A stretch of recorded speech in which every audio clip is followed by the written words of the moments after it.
Hello everyone, welcome back to my channel. This is Bhanu Bhuvi vlogs. ತುಂಬ ದಿನದ ನಂತರ ಮತ್ತೆ ವಿಡಿಯೋನ ಪೋಸ್ಟ್ ಮಾಡ್ತಾ ಇದ್ದೀನಿ. ತುಂಬ ಬ್ಯುಸಿ ಇರೋದ್ರಿಂದ ಆವಾಗವಾಗ ವೀಡಿಯೋಸ್ನ ಪೋಸ್ಟ್ ಮಾಡೋಕ್ಕಾಗ್ತಾಯಿಲ್ಲ. ವೀಡಿಯೋಸ್ ಮಾಡ್ತಿದ್ದೀನಿ, ಆದರೆ ಅದನ್ನು ಎಡಿಟ್ ಮಾಡಿ ಹಾಕೋಕ್ಕಾಗ್ತಾಯಿಲ್ಲ. ಸೊ ಇವಾಗಿನ ಈ ವಿಡಿಯೋದಲ್ಲಿ ನಾನು ಆಲ್ಕೋವನ ಹೇಗೆ ಮಾಡೋದು ಅಂತ, ನಾವು ಚಿಕ್ಕ ವಯಸ್ಸಿನಲ್ಲಿ ತಿಂತಾ ಇದ್ವಿ ಅಲ್ವ, ಆ ಆಲ್ಕೋವನ ಹೇಗೆ ಮಾಡೋದು ಅಂತ ಹೇಳ್ಕೊಡ್ತಾ ಇದ್ದೀನಿ. ಮೊದಲಿಗೆ ಒಂದು ಜಾರ್ ತೊಗೊಂಡು ಒಂದು 3-4 ಏಲಕ್ಕಿ ಹಾಗೆ 1 ಬೌಲಷ್ಟು ಸಕ್ಕರೆನ ಪುಡಿ ಮಾಡಿ ಇಟ್ಕೊಬೇಕಾಗುತ್ತೆ. ಅದನ್ನು ನುಣ್ಣಗೆ ಪೌಡರ್ ಮಾಡಿ ಇಟ್ಕೊಬೇಕು.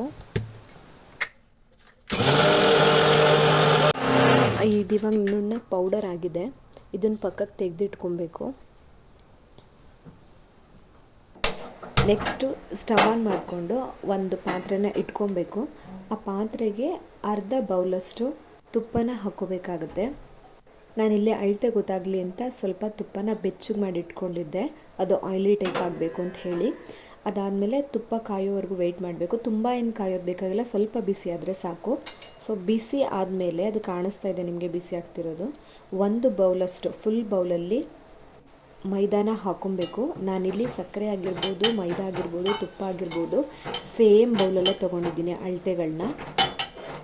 ಇದಾದಮೇಲೆ ಮೈದಾ ಮತ್ತು ತುಪ್ಪನ ಚೆನ್ನಾಗಿ ಮಿಕ್ಸ್ ಮಾಡ್ಕೊಬೇಕು.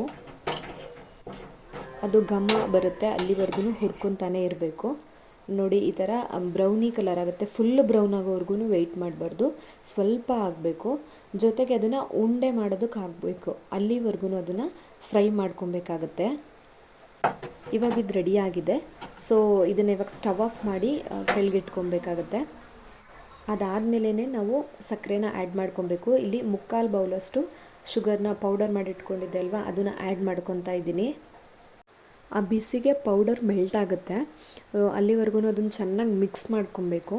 ಅದು ಸ್ಪೂನಲ್ಲಿ ಅಷ್ಟಾಗಿ ಮಿಕ್ಸ್ ಆಗೋಲ್ಲ, ಸೊ ಹಾಗಾಗಿ ನಾನಿನ್ನು ಇಲ್ಲಿ ಕೈಯಲ್ಲೇ ಮಿಕ್ಸ್ ಮಾಡ್ತಾಯಿದ್ದೀನಿ. ಅದು ಬಿಸಿ ಇರುತ್ತೆ, ಅದನ್ನು ನೋಡಿ ಸ್ವಲ್ಪ ಮಿಕ್ಸ್ ಮಾಡ್ಕೊಬೇಕಾಗತ್ತೆ. ಅದು ಯಾವಾಗ ಅಂದರೆ ಉಂಡೆ ಅದಕ್ಕೆ ಬರುತ್ತೆ, ಉಂಡೆ ಮಾಡ್ಬೋದು ಹಿಟ್ಟನ್ನು, ಅಲ್ಲಿವರೆಗೂ ನೀಟಾಗಿ ಮಿಕ್ಸ್ ಮಾಡ್ಕೊಬೇಕು. ಅದಾದಮೇಲೆ ಯಾವುದಾದ್ರೂ ನಿಮ್ಗೆ ಇಷ್ಟವಾಗಿರುವಂತಹ ಒಂದು ಕಂಟೈನರಿಗೆ ಅದನ್ನೆಲ್ಲ ಫಿಲ್ ಮಾಡಬೇಕು. ಫಿಲ್ ಮಾಡಿದ್ಮೇಲೆ ಅದನ್ನು ಫ್ರಿಡ್ಜಲ್ಲಿ ಒಂದು 2 ಮಿನಿಟ್ಸ್ ಇಟ್ಟರೆ ಸಾಕು. ತುಂಬ ಹೊತ್ತು ಇಟ್ಬಿಟ್ರೂ ಗಟ್ಟಿ ಆಗಿಬಿಡುತ್ತೆ, ಕಟ್ ಮಾಡಬೇಕಾದ್ರೆ ಹಿಂಸೆ ಆಗಿಬಿಡುತ್ತೆ. ಸೊ ಹಾಗಾಗಿ ಇಲ್ಲ, ಹಾಗೇ ಒಂದು 10 ಮಿನಿಟ್ಸು ಹೊರಗಡೆನೇ ಇಟ್ಟು ತಕ್ಷಣ ಕಟ್ ಮಾಡ್ಕೊಬೇಕು. ಇಲ್ಲ ಅಂದರೆ ಅದು ಗಟ್ಟಿಯಾಗಿ ಕಟ್ ಮಾಡೋದಕ್ಕೂ ಕಷ್ಟ ಆಗಿಬಿಡುತ್ತೆ. ನಾನೀಗ ಇಲ್ಲಿ ಕೈಯಲ್ಲೇ ಅದನ್ನು ಒಂದು ಲೆವೆಲಿಗೆ ಅಡ್ಜಸ್ಟ್ ಮಾಡ್ಕೊಂಡಿದ್ದೀನಿ. ಅದು ಒಂದು ಸಮಕ್ಕೆ ನೇರವಾಗಿ ಬರಲಿ ಅನ್ನೋ ಕಾರಣಕ್ಕೋಸ್ಕರ ನಾನಿಲ್ಲಿ ಸ್ಪೂನನ್ನು ಯೂಸ್ ಮಾಡಿ ಒಂದು ಲೆವೆಲ್ಲಿಗೆ ಒಂದು ಸಮವಾಗಿ ಮಾಡ್ಕೊತಾ ಇದ್ದೀನಿ. ನೀವು ಅಷ್ಟೇ ನಿಮ್ಮ ಹತ್ರ ಯಾವುದಾದ್ರೂ ಹಿಂಗಿದ್ರೆ ಅದರಲ್ಲೂ ಮಾಡ್ಕೊಬೋದು, ಅಥವಾ ಈ ಥರ ಸ್ಪೂನಲ್ಲೇ ಮಾಡ್ಕೊಬೋದು. ಗ್ಲಾಸ್ ಕೂಡ ಯೂಸ್ ಮಾಡಿ ಮಾಡ್ಬೋದು. ಇದಾದಮೇಲೆ ಇದನ್ನು ನಾನು ಫ್ರಿಡ್ಜಲ್ಲಿ ಇಟ್ಟಿದ್ದೆ ಸ್ವಲ್ಪ ಹೊತ್ತು. ನೀವು ಅದನ್ನು ಒಂದು 10 ನಿಮಿಷ ಹೊರಗಡೆನೂ ಇಡ್ಬೋದು, ಫ್ರಿಡ್ಜಲ್ಲೂ ಇಡ್ಬೋದು. ನೋಡಿ ಇದು ಎಷ್ಟು ಸ್ಮೂತಾಗಿ ಬರ್ತಾಯಿದೆ ಅಂತ. ಇದನ್ನು ಅದು ಒಳಗಡೆ ಅಂಟ್ಕೊಂಡಿರುತ್ತೆ ಅನ್ನೋದು ಉದ್ದೇಶಕ್ಕೋಸ್ಕರ ನಾನು ಅದು ನೀಟಾಗಿ ಬರಲಿ ಅನ್ನೋದಕ್ಕೆ ಚಾಕುನ ಬಿಸಿ ಏನು ಮಾಡಿಲ್ಲ, ಹಾಗೆಯೇ ಎಡ್ಜಸ್ನ ಬಿಡಿಸ್ಕೊತಾ ಇದ್ದೀನಿ. ಅದಾದಮೇಲೆ ತುಂಬ ಸ್ಮೂತಾಗಿ ಬಂದಿದೆ ಅದು. ನಾನಿಲ್ಲಿ ಕಟ್ ಮಾಡೋ ವಿಡಿಯೋನ ಅಪ್ಲೋಡ್ ಮಾಡಿಲ್ಲ, ಯಾಕೆ ಅಂತ ಹೇಳಿದ್ರೆ ಅದು ವಿಡಿಯೋ ಡಿಲೀಟ್ ಆಗಿಬಿಟ್ಟಿದೆ. ಹಾಗಾಗಿ ಇಷ್ಟಕ್ಕೆ ವಿಡಿಯೋನ ಎಂಡ್ ಮಾಡ್ತಾಯಿದ್ದೀನಿ. ತುಂಬ ಚೆನ್ನಾಗಿತ್ತು ಸ್ವೀಟು. ನಾವು ಚಿಕ್ಕ ವಯಸ್ಸಿನಲ್ಲಿ ತಿಂತಾ ಇದ್ದಂತಹ ಸ್ವೀಟ್ ಆಲ್ಕೋನ ನಾನು ಮಾಡಿದ್ದೆ. ಐ ಹೋಪ್ ಈ ವಿಡಿಯೋ ಇಷ್ಟ ಆಗಿದೆ ಅಂತ.